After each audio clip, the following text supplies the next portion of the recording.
সকলৰ লগত আমাৰ দলৰ দুইগৰাকী জ্যেষ্ঠ নেতা ৰিপুন বৰা ডাঙৰীয়া আৰু ৰকিবুল হুছেইন ডাঙৰীয়াৰ লগতে আমাৰ আইনী বিভাগৰ প্ৰতিনিধি সাধাৰণ সম্পাদক খাদাম হুছেইন ডাঙৰীয়াও গৈছে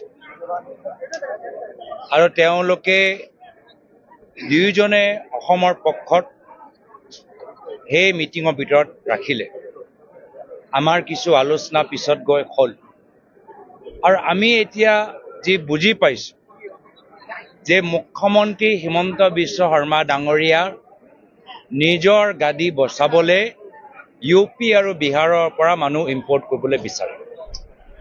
তেওঁ জানে যে অসমীয়া মানুহে তেখেতক ভোট নিদিয়ে, অসমীয়া মানুহে হিমন্ত বিশ্ব শৰ্মা ডাঙৰীয়াক ভাল নাপায়, অসমীয়া মানুহৰ মাজত হিমন্ত বিশ্ব শৰ্মা ডাঙৰীয়া BJP দলৰ আটাইতকৈ ডাঙৰ লাইবিলিটি আৰু সেইকাৰণে হিমন্ত বিশ্ব শৰ্মা ডাঙৰীয়াৰ ওচৰত একমাত্ৰ এটাই বিকল্প যে কেনেদৰে UP বিহাৰৰ পৰা মানুহখিনি মাতি আনি ভোটাৰ তালিকাৰ ভিতৰত সোমাই পলিং ষ্টেচনত সোমাই তেওঁলোকৰ পৰা ভোটটো দিব পাৰে।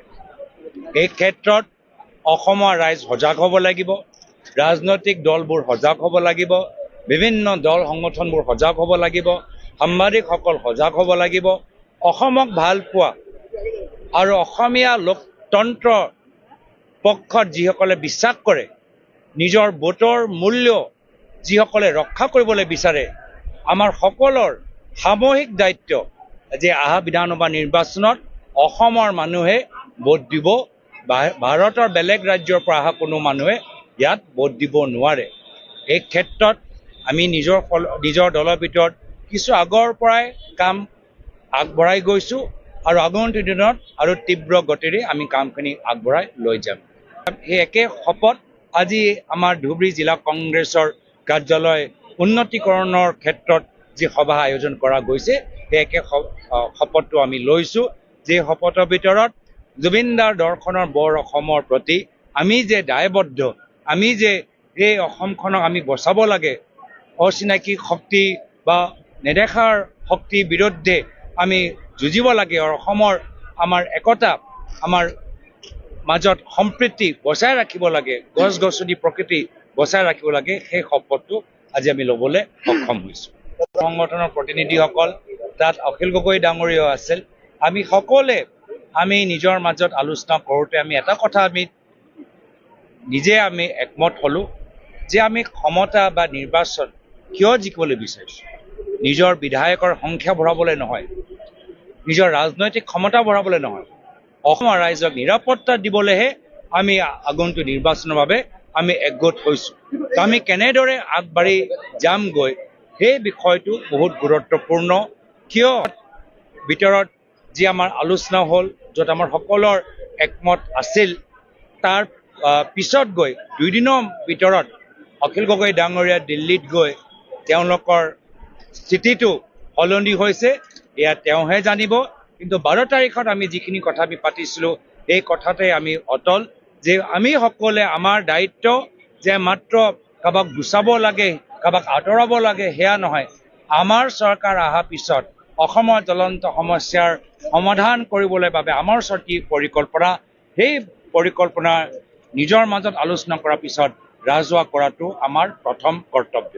মই যিমান বুজি পাইছোঁ, মই যিমান অধ্যয়ন কৰিছোঁ, অসম নাগৰিক মঞ্চৰ তেওঁলোকে যিখিনি কথা ক'লে আৰু আমি যিখিনি কথা 2 দিন আগত সংবাদমেলত ক'লোঁ, আমাৰ দুয়োটা কথাত মিল আছে।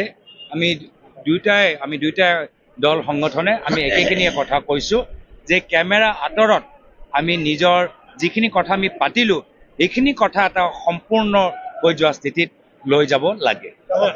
প্ৰশ্নৰ উত্তৰ যে দিব লাগে মই নাভাবোঁ, কিন্তু এটা কথা ঠিক যে হিমন্ত বিশ্ব শৰ্মা ডাঙৰীয়া বিপদত পৰিছে, বিধানসভা নিৰ্বাচন নিকট, সেইকাৰণে লগালে 108 ডাইল কৰাৰ পিছত আহিলে মৌলানা আজমল ডাঙৰীয়া, হ'ব পাৰে পিছত গৈ আহে মৌলানা আজমল চাহাবৰ 108 ওৱেইচি ডাঙৰীয়া।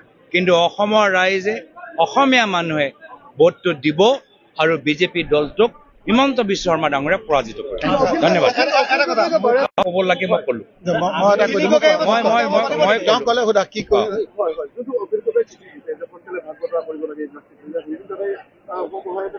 আপোনালোকে আমাক ওচৰত পাই অখিলগড়ৰ কথা সুধি আছে, তাৰ ওচৰতে UPPL কথা নুসুধে।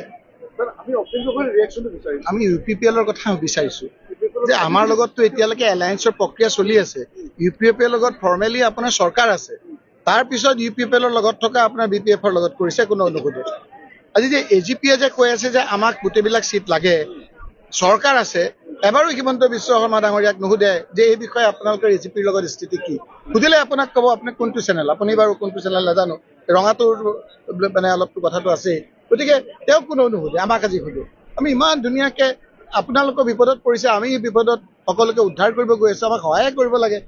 গতিকে আপোনালোকে এই মোবাইল চাই হিমন্ত বিশ্ব শৰ্মাৰ কথাবিলাক সুধি থাকিলে কেনেকৈ। তেওঁকো সোধক যে আজি যে UPPL, আজি যে আপোনাৰ AGP, সিহঁতৰ লগততো একেলগে এলায়েন্স থকাৰ পিছতো আপোনালোকৰ স্থিতিটো কি, আকৌ BPFৰ লগত কিয় কৰিলে?